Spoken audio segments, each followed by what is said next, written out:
Refugees Find Hostility and Hope on Soccer Field by Warren St. John. Clarkston, Georgia, January 20th. Early last summer, the mayor of this small town east of Atlanta issued a decree: no more soccer in the town park. There will be nothing but baseball down there as long as I am mayor, Lee Swaney, a retired owner of a heating and air conditioning business, told the local paper. Those fields weren't made for soccer. In Clarkston, soccer means something different than in most places. As many as half the residents are refugees from war-torn countries around the world. Placed by resettlement agencies in a once mostly white town, they receive 90 days of assistance from the government and then are left to fend for themselves. Soccer is their game. But to many longtime residents, soccer is a sign of unwanted change, an unfamiliar and threatening as the hijabs worn by the Muslim women in town. It's not football, it's not baseball. The field weren't made for it. Mayor Swaney even has a name for the sort of folks who play the game: the soccer people. Caught in the middle is a boys' soccer program called the Fugees, short for refugees, though most opponents guess the name refers to the hip-hop band. The Fugees are indeed all refugees from the most troubled corners: Afghanistan, Bosnia, Burundi, Congo, Gambia, Iraq, Kosovo, Liberia, Somalia, and Sudan. Some have endured unimaginable hardship to get here: squalor in refugee camps, separation from siblings and parents. One saw his father killed in their home. The Fugees, 9 to 17 years old, play on 3 teams divided by age. Their story is about children with miserable pasts, trying to make good with strangers in a very different and sometimes hostile place. But as the season with the youngest of the 3 teams revealed, it is also a story about the challenges facing resettled refugees in this country. More than 90,000 have been admitted to the United States since 1993, and their presence seems to bring out the best in some people and the worst in others. The Fugees coach exemplifies the best: a woman volunteering in a league where all the other coaches are men, some of them paid former professionals from Europe. She spends as much time helping her players as families make new lives here as coaching soccer.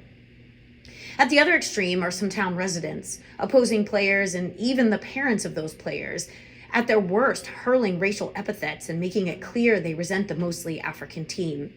In a region where passions run high on the subject of illegal immigration, many are unaware or unconcerned that, as refugees, the Fugees are here legally. There are no gray areas with the Fugees, says the coach, Luma Mufle. They trigger people's reactions on race, on class. They speak with accents and don't seem American. A lot of people get shaken up by that. Lots of running, many rules. The mayor's soccer ban has everything to do with why. On a scorching August afternoon, Miss Mufle, or Coach Luma as she is known to the refugee community, is holding tryouts for her under-13 team on a rutted, sand-scarred field behind an elementary school. The boys at the tryouts wear none of the shiny apparel or expensive cleats common in American youth soccer. One plays in ankle-high hiking boots, some in baggy jeans, another in his socks. On the barren lot, every footfall and pivot produces a puff of chalky dust that hangs in the air like fog. Across town, the lush field in Milam Park sits empty. Miss Mufla blows her whistle. "Listen up," she tells the panting and dusty boys. "I don't care how well you play. I care how hard you work. Every Monday and Wednesday, I'm going to have you from 5 to 8. The first half will be for homework and tutoring. Miss Mufla has arranged volunteers for that. The second half will be for soccer and for running. Lots of running. If you miss a practice, you miss the next game," she tells the boys. "If you miss 2 games, you're off the team." The final roster will be posted on the bulletin board at the public library by 10 Friday morning. She says, "Don't bother to call." And one more thing, she holds up a stack of paper. Contracts she expects her players to sign. "If you can't live with this," she says, "I don't want you on this team." Hands, black, brown, white, reach for the paper. As the boys read, eyes widen. "I will have good behavior on and off the field. I will not smoke. I will not do drugs. I will not drink alcohol. I will not get anyone pregnant. I will not use bad language. My hair will be shorter than coaches. I will be on time. I will listen to Coach. I will try hard. I will ask for help. I want to be part of the Fugees. A town transformed. Until the refugees began arriving, the mayor likened Clarkston. I'm going to start that over again. A town transformed. Until the refugees began arriving, the mayor likes to say Clarkston was just a sleepy little town by the railroad tracks. Since then, this town of 7,100 has become one of the most diverse communities in America. Clarkston High School now has students from more than 50 countries. The local mosque draws more than 800 to Friday prayers. There is a Hindu temple, and there are congregations of Vietnamese, Sudanese, and Liberian Christians. At the shopping center, American stores have been displaced by Vietnamese, Ethiopian, and Eritrean restaurants and a halal butcher. The only hamburger joint in town, City Burger, is run by an Iraqi. The transformation began in the late 1980s when resettlement agencies, private groups that contract with the federal government, decided Clarkston was perfect for refugees to begin new lives. The town had an abundance of inexpensive apartments vacated by middle-class whites who left for more affluent suburbs. It had public transportation. The town was the easternmost stop on the Atlanta rail system, and it was within commuting distance of downtown Atlanta's booming economy, offering new arrivals at least the prospect of employment. At first, the refugees, most from Southeast Asia, arrived so slowly that residents barely noticed. But as word got out about Clarkston's suitability, more agencies began placing refugees here. From 1996 to 2001, more than 19,000 refugees from around the world resettled in Georgia, many in Clarkston and surrounding DeKalb County, to the dismay of many longtime residents. Many of these residents simply left. Others stayed but remained resentful, keeping score of the ways they thought the refugees were altering their lives. There were events that reinforced fears that Clarkston was becoming unsafe. A mentally ill Sudanese boy beheaded his 5-year-old cousin in their Clarkston apartment. A fire in a crowded apartment in town claimed the lives of 4 Liberian refugee children. At a town meeting in 2003 meant to foster understanding between the refugees and residents, the first question submitted on an index card was, "What can we do to keep the refugees from coming to Clarkston?" A coach with a passion. Luma Mufle, 31, says she was born to coach. She grew up in Amman, Jordan, in a westernized family and attended the American Community School for American and European expatriates and a few well-to-do Jordanians. There, Muslim girls were free to play sports as boys did, and women were permitted to coach. Her mentor was an American volleyball coach who demanded extreme loyalty and commitment. Miss Mufla picked up on a paradox. Though she claimed to dislike her coach, she wanted to play well for her. "For the majority of the time she coached me, I hated her," Miss Mufla said. "But she had our respect. Until then, I'd always played for me. I'd never played for a coach."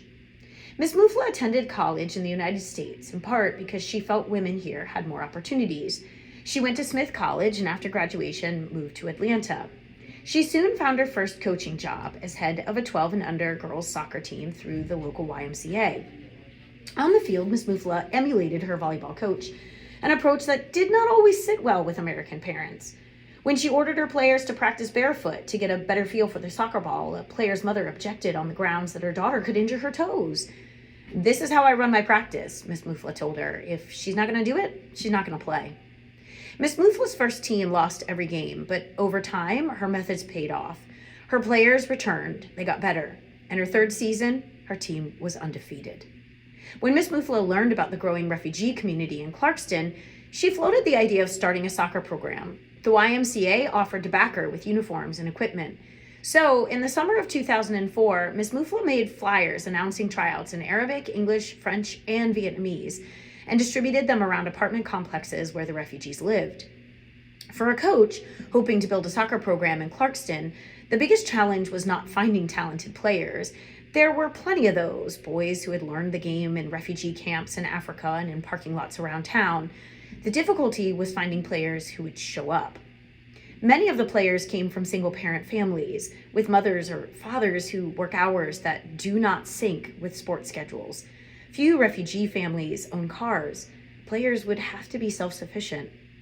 On a June afternoon, 23 boys showed up for the tryouts. From the beginning, the boys were wary. A local church had offered a free basketball program for refugee children, largely as a cover for missionary work. Others simply doubted that a woman could coach soccer. She's a girl. She doesn't know what she's talking about, Miss Mufle overheard a Sudanese boy say at an early practice. She ordered him to stand in the goal. As the team watched, she blasted a shot directly at the boy, who dove out of the way. "Anybody else?" she asked.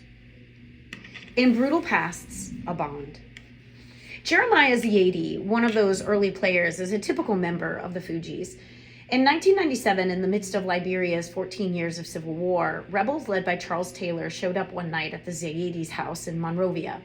Jeremiah's father was a low-level worker in a government payroll office. The rebels thought he had money. When they learned he did not, they killed him in the family's living room. Beatrice Ziadi, Jeremiah's mother, grabbed her sons and fled out the back door. The Ziadis trekked through the bush for a week until they reached a refugee camp in the Ivory Coast. There, they lived in a mud hut and scavenged for food. After 5 years in the camp, Miss Ziadi learned her family had been accepted for resettlement in Clarkston, a town she had never heard of. The United States Committee for Refugees and Immigrants in Washington estimates that there are now more than 12 million refugees worldwide and more than 20 million people displaced within their own nation's borders. In 2005, only 80,800 were accepted by other nations for resettlement, according to the United Nations. The Ziadis' resettlement followed a familiar script. The family was lent $3,016 for one-way airline tickets to the United States, which they repaid in 3 years.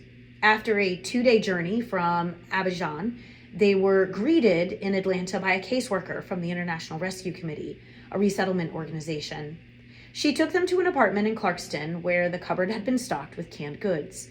The caseworker helped Miss Ziadi find a job as a maid in the Ritz-Carlton Hotel in the affluent Buckhead section of Atlanta, one that required an hour commute by bus. While walking home from the bus stop after her first day, Miss Ziadi was mugged and her purse stolen. Terrified of her new surroundings, Miss Ziadi told her son Jeremiah never to leave the house. Like any 8-year-old, Jeremiah bristled. He especially wanted to play soccer. Through friends in the neighborhood, he had heard about tryouts for the Fugees. "When he tell me, 'Mom, I go play soccer,' I tell him, 'He's too small. Don't go out of the house,'" Miss Ziadi recalled. Then he would start crying. Miss Ziadi relaxed her rule when she met Miss Mufla, who promised to take care of her son. That was 3 years ago. At age 11, Jeremiah is a leader of the 13 and under Fugees, shifting among sweeper, center midfielder, and center forward. Other members of the Fugees also have harrowing stories. Kendram Bushy's Muslim family fled Kosovo when Serbian soldiers torched his father's grocery store and threatened to kill them. Eldon Subasic's uncle was shot in Bosnia, and so on. The Fugees, Miss Mufla believed, shared something intense. They knew trauma. They knew the fear and loneliness of the newcomer. This was their bond. In order to get a group to work together, to be effective together, you have to find what is common, she said. The refugee experience is pretty powerful. Miss Mufla made a point never to ask her players about their pasts. On the soccer field, she felt refugees should leave that behind. Occasionally, though, a boy would reveal a horrific memory. One reported that he had been a child soldier. When she expressed frustration that a Liberian player tuned out during practice, another Liberian told her she didn't understand. The boy had been forced by soldiers to shoot his best friend. It was learning to not react, Miss Mufla said. I just wanted to listen. How do you respond when a kid says, "I saw my dad shot in front of me"? I didn't know. As a Jordanian in the Deep South, Miss Mufla identified in some ways with the refugees. A legal resident awaiting a green card, she often felt an outsider herself and knew what it was like to be far from home. She also found she was needed. Her fluent Arabic and conversational French came in handy for players as mothers who needed to translate a never-ending flow of government paperwork. Teachers learned to call her when players as parents could not be located. Families began to invite her to dinner, platters of rice and bowls of leafy African stews. The Ziadis cut back on the peppers. When Coach Luma came over, they learned she couldn't handle them. Upon a hearing of the low wages the refugee women were earning, Miss Mufla thought she could do better. She started a house and office cleaning company called Fresh Start to employ refugee women. The starting salary is $10 an hour, nearly double the minimum wage and more than the women were earning as maids in downtown hotels. She guarantees a 50-cent raise every year and now employs 6 refugee women. Ms. Mufla said that when she started the soccer program, she was hopelessly naive about how it would change her life. I thought I would coach twice a week and on weekends, like coaching other kids, she said. It's 40 or 60 hours a week. Coaching, finding jobs, taking people to the hospital. You start off on your own and you suddenly have a family of 120. Off to a rough start. On a Friday morning in August, the boys come one by one to look for their names on the roster at the public library. Many go away disappointed, but 6 do not. The new players are Muhammad, 12, a bright-eyed Iraqi Kurd whose family fled Saddam Hussein for Turkey 5 years ago and who speaks only a few words of English. Idwar and Robin Dekori, 2 rocket-fast Sudanese brothers, 12 and 10, who lost their mother, sister, and 2 younger brothers in a car crash after arriving in Clarkston. Shahir Anwar, 13, an Afghan whose parents fled the Taliban and whose father suffered a debilitating stroke soon after arriving in this country. Santino Jerk, a shy 11-year-old Sudanese who has just arrived after 3 years as a refugee in Cairo. Mufide Janwi, a heavy-set boy of 12 whose family fell out of favor after a coup in Gambia and who has a sensitive side. His older brother ribs him for tearing up during the Oprah Winfrey Show. Ms. Mufla is uncertain of her team's prospects. She will have to teach the new players the basics of organized soccer. There are no throw-ins or corner kicks in the street games they have been playing. In her occasional moments of self-doubt, Ms. Mufla asks herself, can I really get these boys to play together? Can I really get them to win? The Fugees' first practice this season is on a sultry August afternoon, with thunderclouds looming in the distance. After 90 minutes of studying, the team runs for half an hour and groans through sit-ups, push-ups, and leg lifts. But the Fugees have no soccer goals. The YMCA, which sponsors the team, did not place the order, despite a $2,000 grant for the purpose. Miss Mufla quietly seethes that a team of wealthy children would probably not have to wait for soccer goals. She likens practice to playing basketball without a hoop. The team's first games pretend a long season. The Fugees tie their first game 4-4, and their next game they surrender a lead and lose 3-1. The team isn't passing well, players aren't holding their positions. On a sweltering afternoon in the early September, the Fugees prepare to take the field against the Triumph, a team from nearby Tucker. Even before the game, there is a glaring difference between the Fugees and their competition. The Triumph have brought perhaps 40 parents, siblings, and friends who spread out with folding chairs and picnic blankets and are loaded down with enough energy bars and brightly colored sports drinks for an NBA team. Though this is technically a home team, no one is on the Fugees side. During the course of the season, only one Fugees parent will make a game. The Fugees lead 2-0 at halftime. In the second half, they put on a show, firing headers, bicycle kicks, and a gorgeous arcing shot from 30 yards out. Even the parents of the Triumph gasp and clap in appreciation. At the final whistle, the Fugees have won 5-1. Not bad, Ms. Mufla tells her team, but next week will be a much better game, okay? A call for change. Ms. Mufla has a list of complaints about the Fugees' practice field. Little grass, no goals, neighborhood children regularly wander through the scrimmages, disrupting play. But after a gang shooting and an apartment complex behind the field in late September, she concludes that the field is not safe. She cancels practice for 2 days. Fed up, she storms into Mayor Swaney's office, demanding use of the empty field in Milam Park. When Lee Swaney first ran for city council in Clarkston more than 15 years ago, he did so as an unabashed representative of, quote, old Clarkston, meaning Clarkston before the refugees. It was certainly the more politically viable stance, because few of the refugees have been in the country long enough to become citizens and vote. Political power resides with the longtime residents. The 2005 election that gave Mr. Swaney a second 4-year term as mayor of this town of 7,100 was determined by just 390 votes. As mayor, Mr. Sweeney has frequently found himself caught between these voters and the thousands of newcomers. But he has also taken potentially unpopular steps on behalf of the refugees. In 2006, he forced the resignation of the town's longtime police chief, in part because of complaints from refugees that Clarkston police officers were harassing them.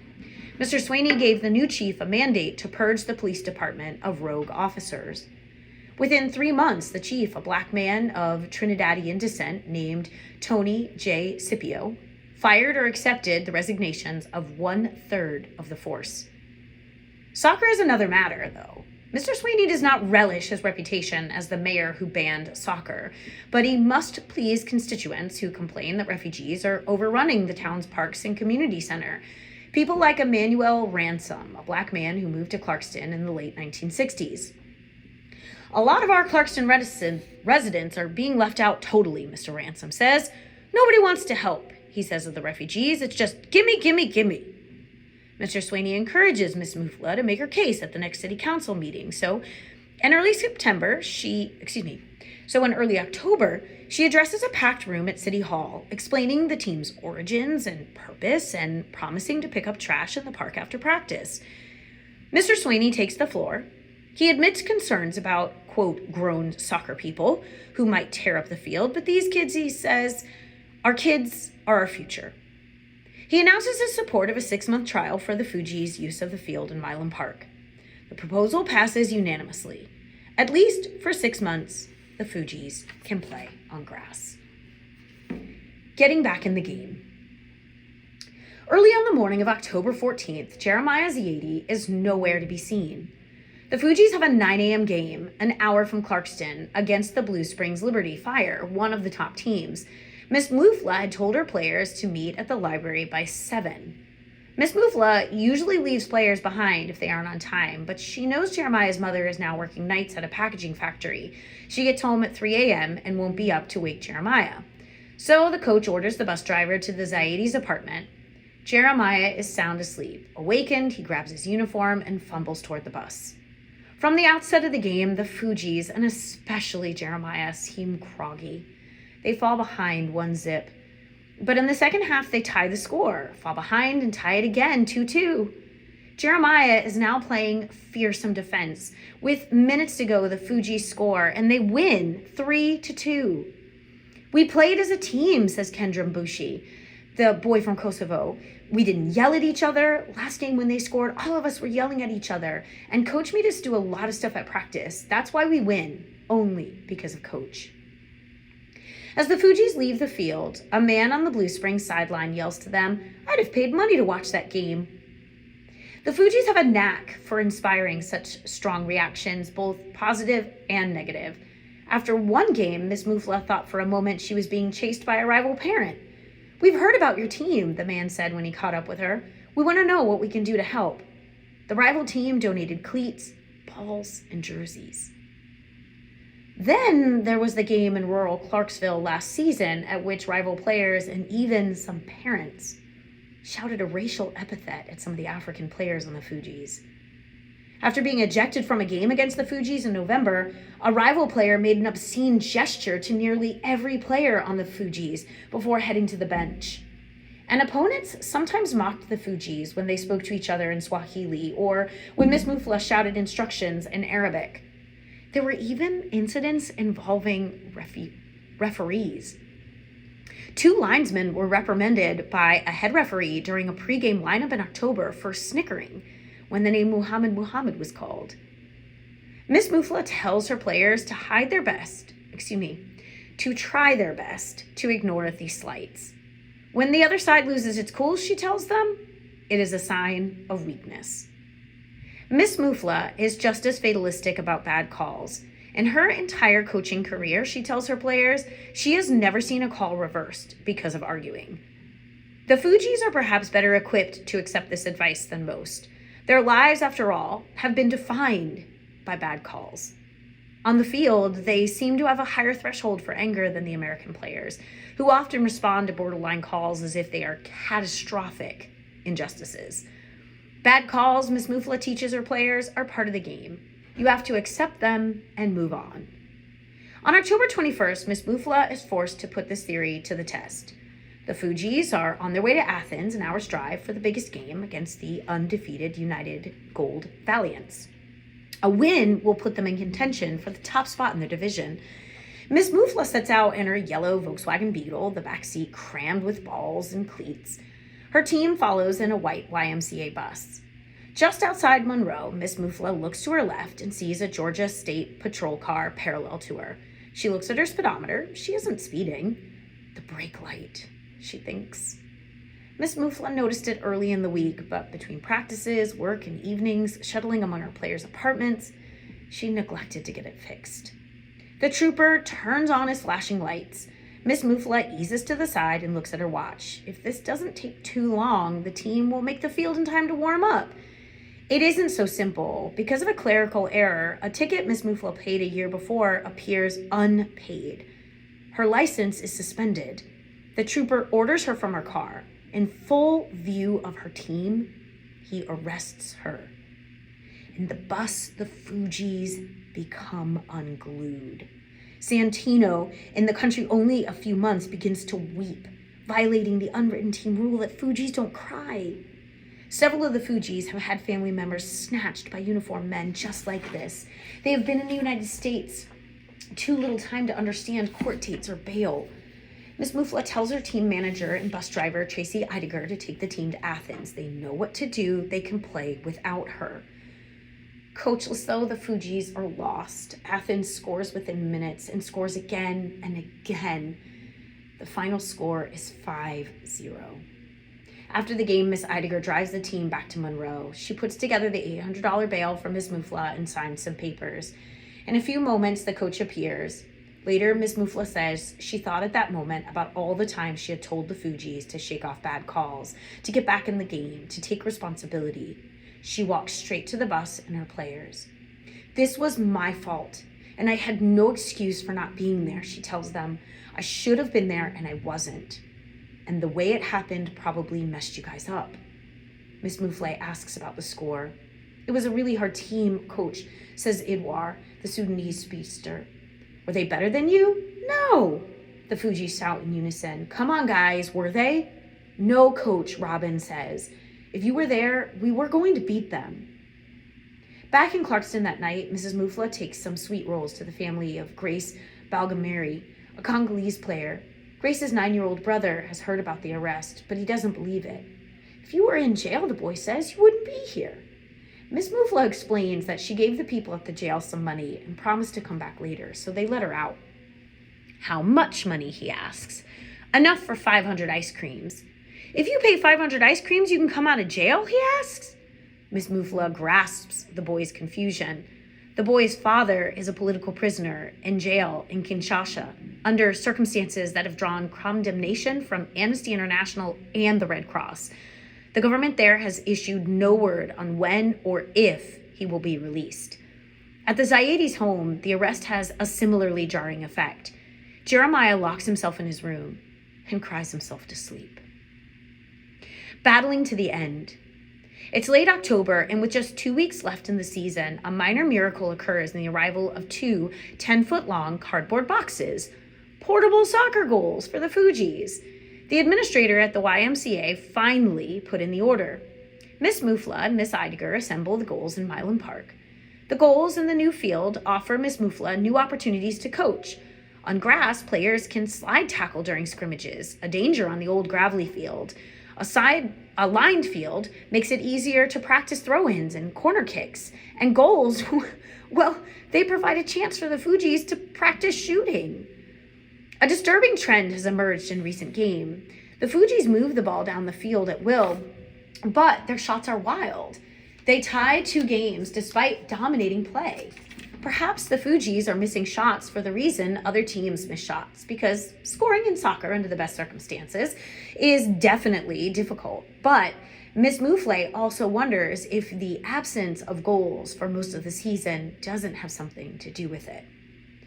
Even so, the Fujis end the regular season on a misty Saturday with a 2-1 victory, to finish third in their division with a record of 5-2-3, behind undefeated Athens and Dacula Danger, a team the Fujis tied.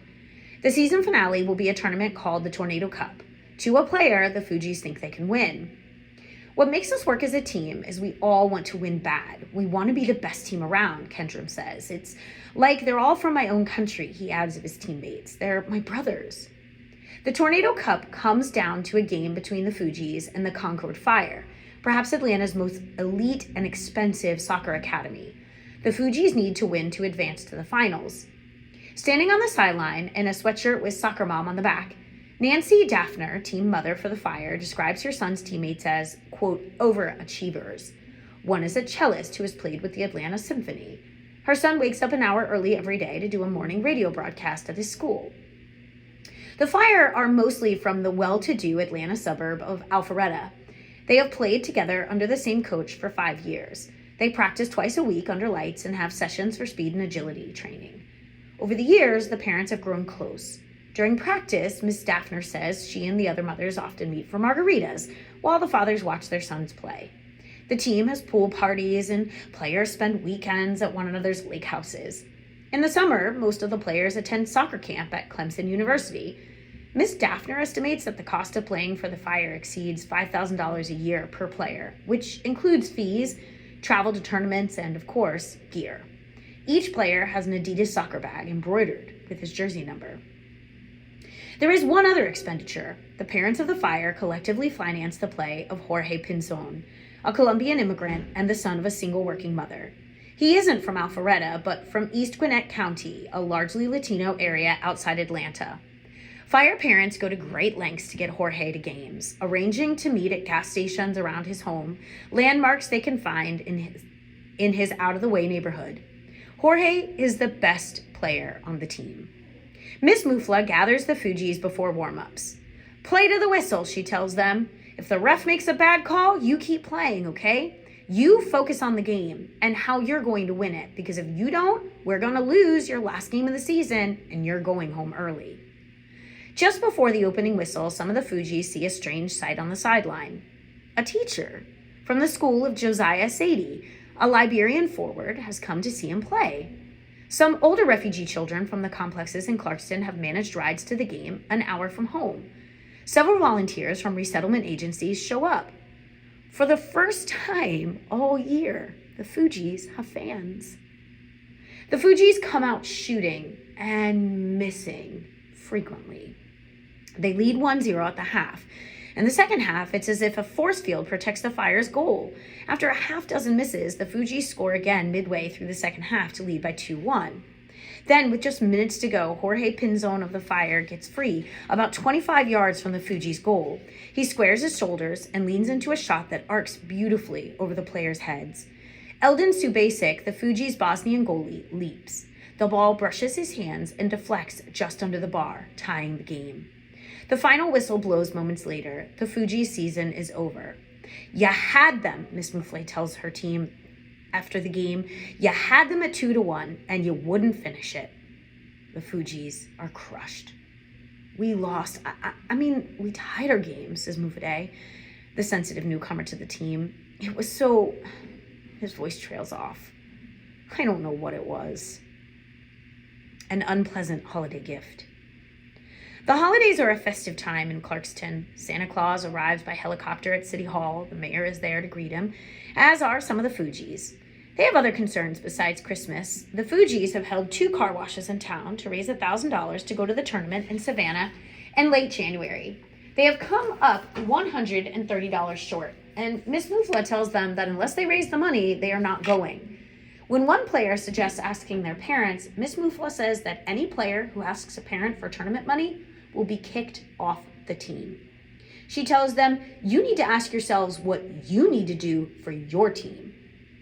You need to ask yourselves what you need to do for your team, Jeremiah Ziadi says. He is at home in his kitchen talking with Prince Tarlu, a teammate from Liberia, making a case for a team project. Some of the boys are to meet at Eldon Subasic's apartment. They can knock on doors in town and offer to rake leaves to raise the money to get to Savannah. No need telling Coach unless they raise enough cash. Prince says he is in. Grace is in too. Some older boys in the refugee community offer to help out as well.